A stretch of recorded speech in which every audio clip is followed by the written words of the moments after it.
తిరుపతి జిల్లా ఓజిలి మండలం పెదపర్య ఆరోగ్య కేంద్రం పరిధిలోని భువనగిరిపాలెం ఎస్టీ కాలనీలో స్థానిక పిహెచ్సి డాక్టర్లు మెడికల్ క్యాంప్ నిర్వహించారు. జ్వరాలు, దగ్గు, జలుబు, అతిసారం మరియు పరిసరాల పరిశుభ్రత ప్రాధాన్యత గురించి స్థానికులకు వివరించారు.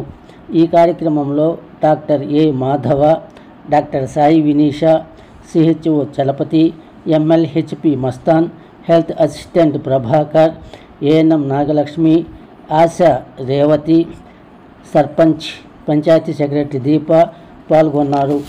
గ్రామస్తులకు వ్యాధులు, పరిసరాల పరిశుభ్రత గురించి అవగాహన కల్పించారు.